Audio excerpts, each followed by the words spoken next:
you to this Mahayagna. You have joined from so many places. Just now when we walked into the ashram, and when we were leaving the ashram, two ladies walked in. They're coming from all the way Bharataria, thinking that the yagna was starting at the ashram. So people have joined from all over. You have indeed joined for a very momentous program that we're having, and we are glad that you could have joined. Gurudev lived his life for us. Sannyasis lived their life for others. And he told in our graduation that all he wants from us is whatever he has given to us to go and share it with humanity, to go and share it with the world. And I'm so happy that so many of you could have joined in that vision of this great, great Mahatma. Because what you have been doing in Chimamshan's Biharji just now told in the beginning, this mission grew only because so many of you joined and contributed tirelessly over these last 18 years to the growth of this mission. So he said something there, but you have been following this thing for so many years. So it is not only my great joy, but I think it's the joy of all of you planning this yajna over the last few months and coming together to make it into this grand opening into which it has come tonight. So I congratulate all of you for the hard work that you've been doing, and of course to our contributors, those who have been contributing over the years financially, and also to our hard-working and selfless board of directors headed by our own Bihariji, and his great inspiration not only for the people of the mission but for me also as the spiritual head of the mission. I thank him very much. We could not have had a better president than Mr. Ruplal Ram Bihari.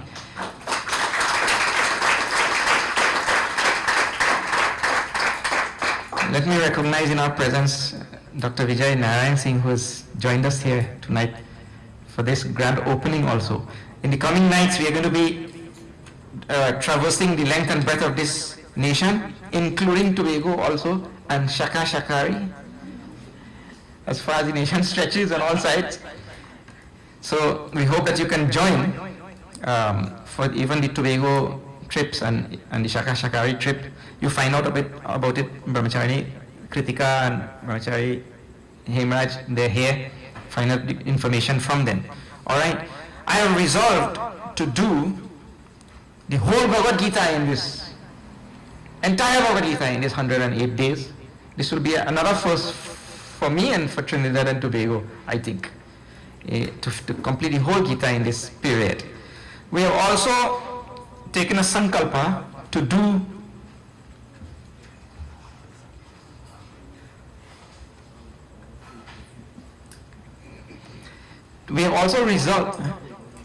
resolved to do one of Gurudev's one name of his 108 names each night. So tonight I will see the first name, which, you know, we have 108 names for all the deities, and it is also a tradition that great realized souls in India have also gotten 108 names. So our Gurudev also has 108 names, and the first name is called Aja. He's called as Aja. So it is chanted. You please repeat after me, and tomorrow we'll repeat 2. Today we'll repeat 1. Om Ajaya Namaha.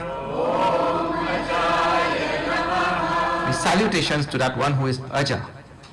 Not Aja,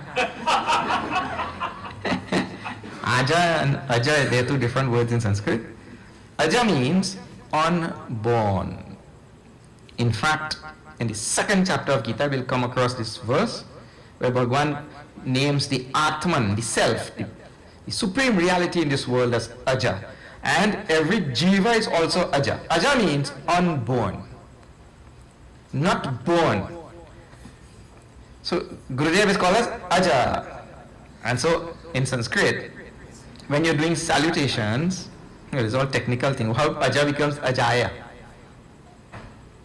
In Sanskrit, when you're doing salutations to somebody, you don't call them by their just name like that. You have to put that name in what is called as dative case, in the fourth case. So when you put that name in the dative of fourth case, it becomes, you add that like Ramaya Namaha, Krishnaya Namaha, Ganeshaya Namaha. That ya comes in, and that ye also. Ya, Y-A. So, Ajaya Namaha, like that. But that Namaha is another salutation. So, salutations to the one who is unborn. Please pay attention to that. All of us also, Jivas, are unborn. We were never born at any time. We all came from some other place in the world. We were there, we just migrated and came here. Because Trinidad is so good. Why are you all laughing?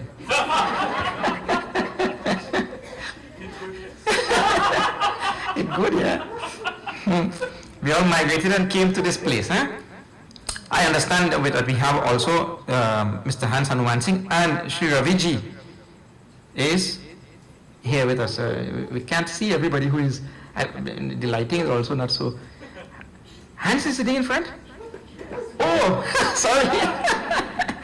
Couldn't recognize it. Sorry, Hans. And Raviji also, I heard, is outside somewhere. A very special welcome to all of you. So, Ajaya Namaha, we are also unborn, but, as long as we go on celebrating birthdays, we will not realize our true nature. To whom birthdays mean nothing, that person will realize his true nature. Alright. Now, I told you we are going to see Bhagavad Gita in these 108 days, the entire Bhagavad Gita. So, just for today, for the first day, we'll chant the entire Bhagavad Gita Dhyanam. A number of verses are there, about 9 verses. Please join if you know it. And those of you who don't know it, please do your meditations on Bhagavad Gita. Pray that in these 108 days, Bhagavad Gita will reveal a secret to you. Om Parthaya Pratibodhitam Bhagavata Narayanena Swayam Vyasena Gatitam Puranamuna Madhye Mahabharatam Advaitamritavarshini Bhagavati Ashtashatyayini Ambatvamanusandhatam Bhagavadgite Bhavadveshini Namostute Vyasa Vishalbuddhe Pullarvindayata Patranetra Yena Tvaya Bharatataila Purana Prajvalito Jnanmaya Pradipa Pravanna Parinataya Putra Vetrikapane Jnanamudraya Krishnaya Gita Tuhe Namaha Sarvopanishado Gavo Dutha Gopalanandana Partho Vatsa Sudhirota Dudham Gitamritam Mahat Vasudeva Sudam Devam Kamsacharuramargaram Devaki Paramanandam Krishnam Vande Jagadgurum Bhishma Drona Tata Jayadratha Jala Gandharani Lotpala Shalya Rahavati Tripena Vahani Karnena Velatula Ashwathama Vikarna Ghora Makara Duryodhana Vartini Sotirna Karupandave Ranani Kevartaka Keshava Parashara सरोजममलम् गीतार्थगन्धोत्कटम् नानाख्यानकेसरम् हरिकथा सम्बोधनाबोधितम् लोके सज्जनशत्पदैरहरः तेरीयमानम् मुदा भूयात् भारतपङ्कजम् कलिमल प्रध्वंसि न श्रेयसे मूकम् करोति वाचालम् पङ्गुं लङ्घयते गिरिम् यत्कृपातमहं वन्दे परमानन्दमाधवम् यं ब्रह्मा वरुणेन्द्ररुद्रमरुतः स्तुन्वन्ति दिव्यैस्तरैः वेदैः साङ्गपदक्रमोपनिषदैः गायन्ति यं सामगाः ध्यानावस्थिततद्गतेन मनसा पश्यन्ति यं योगिनो यस्यान्तं न विदुः सुरासुरगणाः देवाय तस्मै नमः देवाय तस्मै नमः हरि ओम। सन्निधिशं सिद्ध भगवान श्री कृष्ण।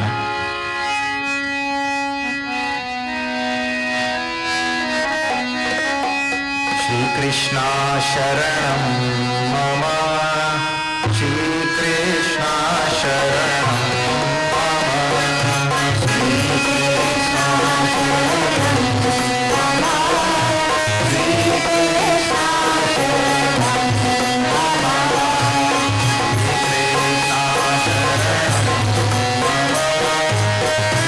कृष्णा शरणं मम श्री कृष्णा शरणं मम Shri Krishna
religion will have four main parts of that religion.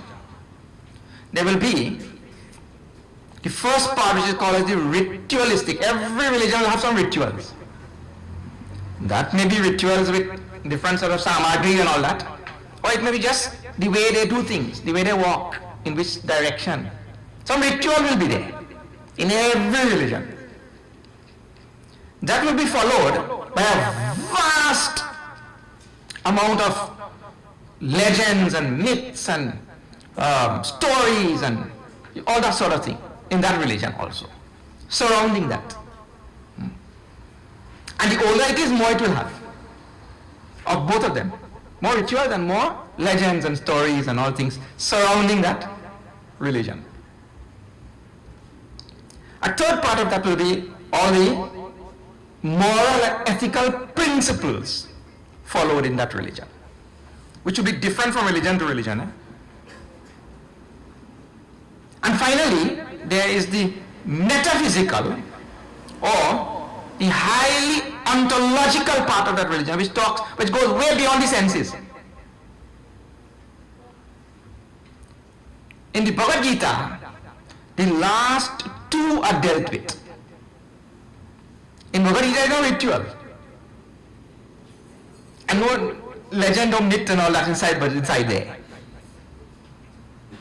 It is just pure teaching by Bhagavan Sri Krishna to Arjuna on aspects of morality on the one hand, ethics, how to live, how to behave, the right way to behave and the way we should avoid, that sort of thing. And finally, the ontological, metaphysical part of Hinduism, extracted from the Upanishads, is put in this Bhagavad Gita. Now, for one who has really purified his mind through the rituals, for one who has received the benefit of the rituals, like for one who has already gone through the alphabet in kindergarten, now it doesn't make any sense keeping him there in kindergarten anymore, isn't it? 29 years old and still in kindergarten. Time for him to, that mother is telling that boy, get up, you have to go to school, that son. Get up, you have to go to school. No, I don't want to go to school. Why don't you want to go? Because there, in that school, nobody loves me. But that is okay. You still have to go, whether people love you or not. But when I speak, nobody listens to me. That is alright. Don't speak then. But you still have to go. And besides, you are the principal.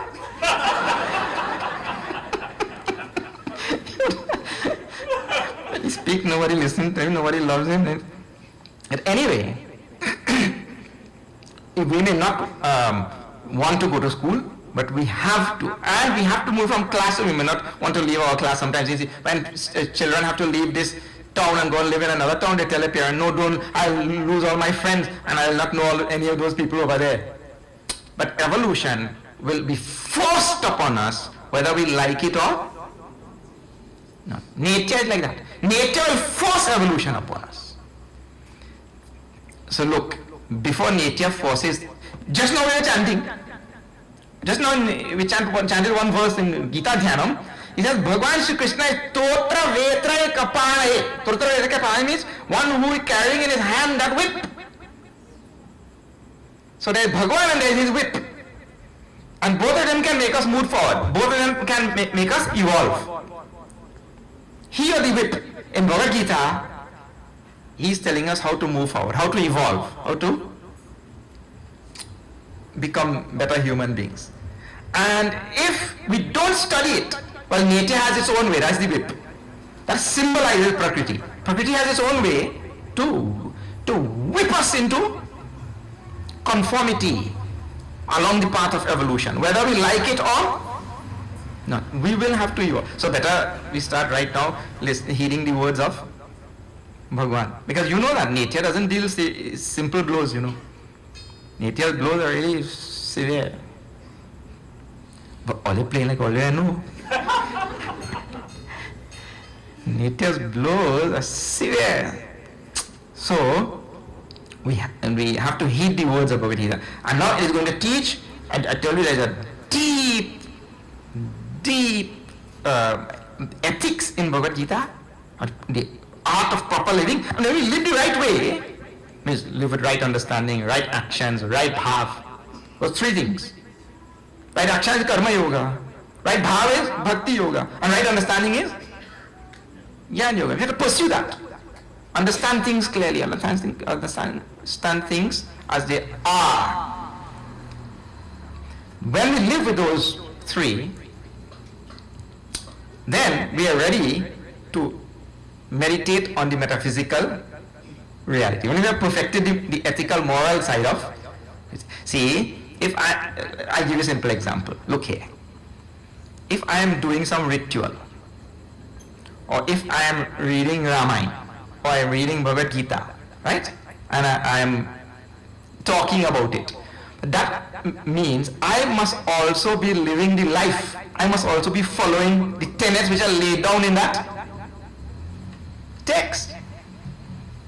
The text says, Adveshta sarvabhutana maitra karuna evacha. Means I should be friendly towards everybody. But that's what the text is in, that this is the way to live. So if I am on the path, I should follow the text also. Live properly means moral and ethical principles will be followed. Only that will qualify thee to understand the metaphysical reality and to meditate on it and to become one with it. That is the end of Gita. Moksha, he says. I will give you moksha. Sarva dharman parityajya mam ekam sharanam vraja. First is telling what we have to do. But then the result is moksha. Please remember this. I don't want you to pay attention to other things. Pay attention to this most important thing. Religion is so misused and abused across this world, and you should not fall prey to this thing also.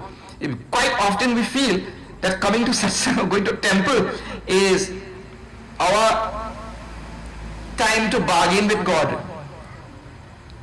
I will give so much of this, and you give so much of that. I'll pray for 1 week. I'll pray for 1 week and then go and spend $2 and buy the lottery. So we go to remind Bhagwan, tomorrow is the draw, Prabhu. Tomorrow is the draw. No, come on. Religion is not meant for this type of thing. Across this world and across this nation also, I have been telling over and over, religion and God is not there for you to pass exams. There are many atheists who pass exam without God. Atheists become millionaires. God is not there to give you wealth and to make you pass exam. You pray to God all day, and in your neighbor next door is studying all day. Who will pass exam? One is praying to God all day to pass exam, and the other one across the road, he is studying all day. Who will pass? Come on. Religion and spirituality, this is not for those type of worldly things. This is for realizing the self, for Atma Jnana, for moksha. All of these words which we name it by. Nirvana. So, those who are serious about this path, Bhagavad Gita is for them. If you are still serious about rituals and all, Bhagavad Gita does not have any rituals. It will not tell you how to do puja. It can't. You have to do. That also is very important. But when you are really serious about discovering yourself, when you are really serious about discovering Atma Jnana, moksha, liberation, that sort of thing, Bhagavad Gita is for you. If you are not so serious, well, please listen in the next 107 days to what you should be serious about. No. In the very first verse itself, there are so many wonderful little moral lessons for all of us. Let us see this first verse today. I have to do an average of 6 verses a day to finish this thing in 108 days. But today is out of the average. I will have to speed up in some other places. But see, we'll see verse number 1 today. This is the only verse spoken by Dhritarashtra in Bhagavad Gita. Dhritarashtra Vacha Dharma Kshetre Kurukshetre Samaveta Yuyutsavaha Mamata Pandavashkaiva Imakurvata Sanjaya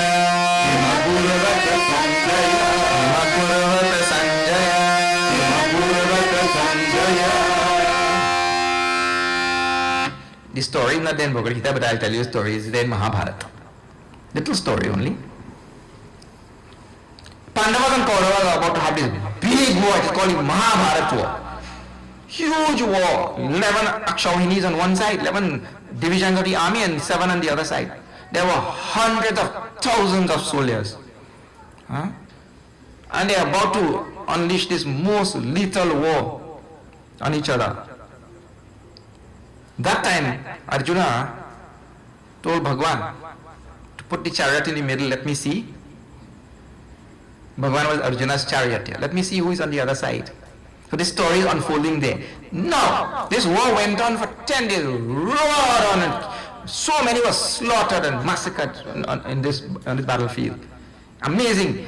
And on the 10th day, Bhishma, the great Bhishma, who was on the Kaurava's side, he fell, who nobody had expected to fall. Bhishma fell. And that time, the news went to Dhritarashtra, the blind king, the father of the Kauravas. And he was as though struck by a thunderbolt when he heard this news. Bhishma had fell, who was supposed to be the strongest person on the Kauravas side. That time Dhritarashtra, having been struck by this bad news, he asked Sanjaya, his prime minister, "Oh Sanjaya, tell me, Kim Akurvat, what did they do? I want to know what happened on this battlefield. Kim Akurvat, oh Sanjaya." So Kim Akurvat, Sanjaya, what did who do? So the whole verse goes now like this. Dharma Kshetre, Kurukshetre. On this battlefield called as Kurukshetra, which is also called as Dharma Kshetra. These are all wonderful symbolic things. This battlefield of life, which is called as Kurukshetra, also called as Dharma Kshetra. The battlefield, their battlefield of life happened to actually be a real battlefield. Your battlefield of life will be different, where you are battling your life. So, on that battlefield, Dharma Kshetra, Kurukshetra, Samaveta Yudhisabha, away there, gathered for the purpose of fighting. O Sanjaya, Mamakaha Pandavasheva Kim Akurvat. What did my sons do, and what did the sons of Pandu do? There are two do there, I have to pause. Pandu do.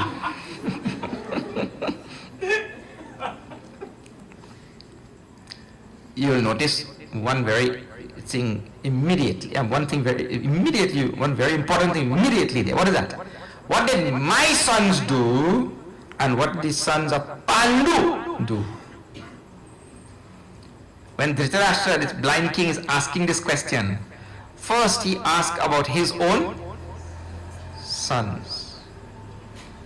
And in those days, in joint families and all, even today in joint families, if you see, many times in those type of families, people will forget who is their own children, because all the children become my children. So right off the bat itself, you can see that Dhritarashtra has a deep attachment to his son as opposed to the sons of others. First thing. That means to say what? Deep down he is selfishly attached, caring only about his son. And this is the first ethical, moral principle which you will encounter in Bhagavad Gita in the very first verse itself. What is that? In this life, we have to live our life for others. In the third chapter, we'll see that. Loka sangrame vapi sampashyan kartumarti. Our life is given to be lived for others. But right there, see how we are living, how he is living his life. And please don't scorn Dhritarashtra. Dhritarashtra is all of us. We live our lives for ourselves. You see now, right now you are sitting there, and I all over this, just now only in Jacksonville, Florida, I was challenging everybody. Please tell me, right now where you are sitting, if there is one thing on your personality right now that you could tell me that you made yourself, but you will be a great human being. One thing. You're wearing clothes and shoes and jewelry and glasses and so many things you have, no? Footwear, and you're sitting on a chair also. Let us include that.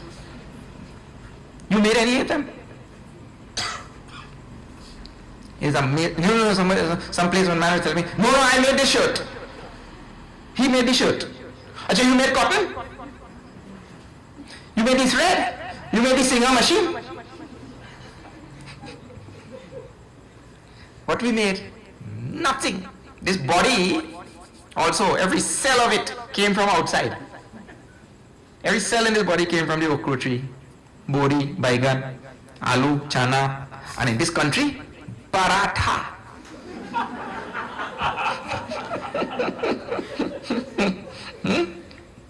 That's where all the cells came from. Amazing thing.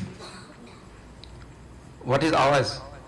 We got every piece of knowledge which I have in this head, we got from some sage, some Mahatma, some scripture somewhere. Everything, yeah? Or it was evoked by something outside, let us say. So this human being owes his entire existence to this world. And based on this simple fact, he is supposed to look toward the benefit of others. This is the way to, this is the ethical moral principle that is there. Based on a metaphysical fact. That my existence came from outside. Ethics and morality are always based on metaphysics. That's why if there is no understanding of the metaphysics, the ethics and morality becomes skewed. It becomes warped. You will see so many countries. And just now, the people from America went to China to protest a dog-eating festival. To protest a dog-eating festival. Right? We should go to America and protest cow-eating festival. When the metaphysical principle is not understood properly, the ethical principle becomes warped. This is what happens. And this is where our problem lies. So, the metaphysical principle is that, look, this universe really is the one that feeds me. And therefore my life belongs to this universe.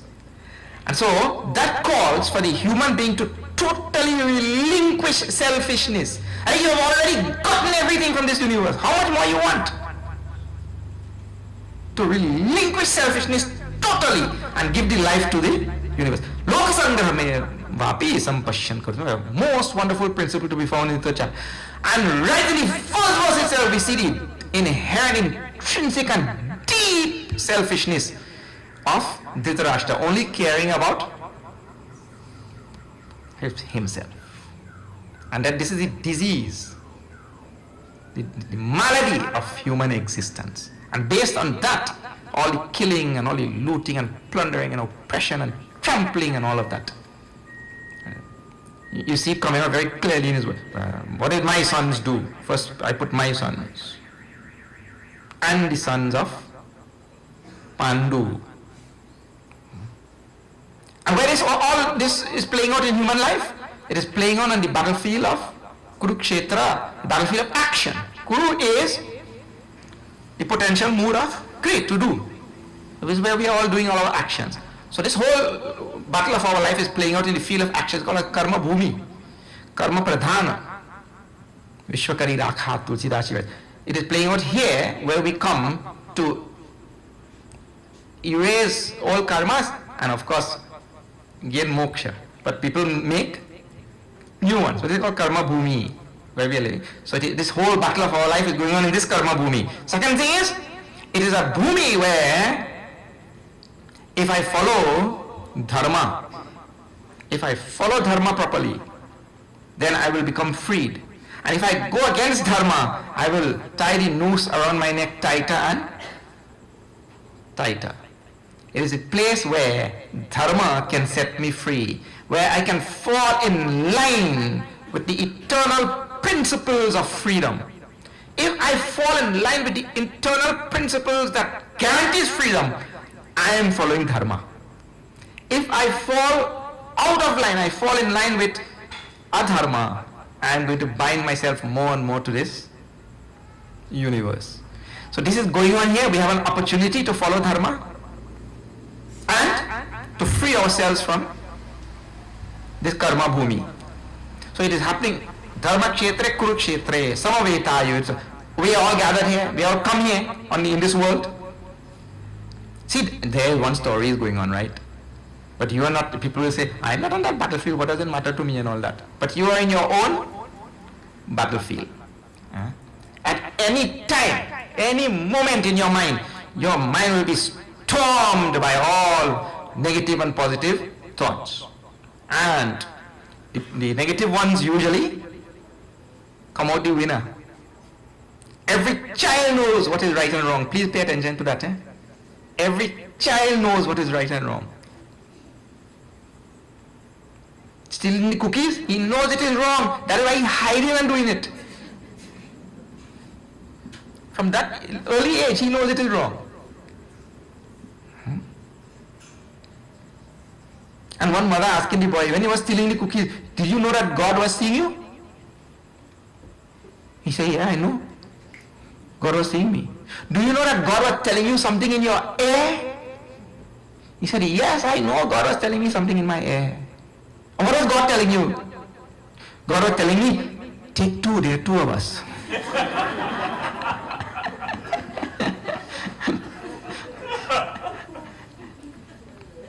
This fellow get up, man, to steal for the rest of his life. He using God to justify it also. But he knows, every child knows that he is not supposed to tell a lie. And when he tells one lie, he makes a second child, adult also. He tells another lie too. Yeah, cover that one. And then you forget the first lie you tell. So after a while, you don't know what he's covering. Anyway, so this opportunity is there for us to follow dharma, to follow the ethical, moral principles, and so to free ourselves. Means to say now, how do we see this in Bhagavad Gita and in teachings? When we follow dharma, we follow the moral, ethical principles properly, it brings a great amount of stability in the mind, purity in the mind, samatvam, balance in that mind. And that mind is ready, or becomes ready for listening to this Atma Gyan and meditating on this Atma Gyan. Please, chapter 6 is a whole chapter dedicated to meditation, called Dhyana Yoga. And this is the path we are talking about. A person who is, you know, when you ride in a bicycle, they put two training wheels on the side for children. Have you seen that? Two training wheels. And after a little while, they slowly remove those training wheels and all. So meditation is that path where all the training wheels have been removed. In fact, it is even better than that. Meditation is like riding a unicycle with only one wheel. There's only one reality, and I am that reality. Chidananda Rupa Shivoham. Shivoham. Meditation comes to that level. Atma Samstam Manakritva. We'll see that in 6th chapter when we get there. So please remember, you are battling your own life. It means to say, now you are living, you have to work out your relationship with your nature, you have to work out nature outside, you have to work out your relationship with your own mind, with your own personality, you have to deal with things that are storming your mind on a daily basis. This is your battle. And you are encountering right here in the battlefield of Kurukshetra. And the teaching which is there in the first verse, this will become a very easy thing. This will become a very easy journey if I start today to transform my life from selfish to selfless. This journey becomes smooth. That is the grease for this journey, Right in the first verse. Now, when Sanjaya was asked this question by Dhritarashtra, "Oh Sanjaya, tell me, what did my sons do?" Sanjaya now speaks. But Sanjaya will speak tomorrow in Santa Flora.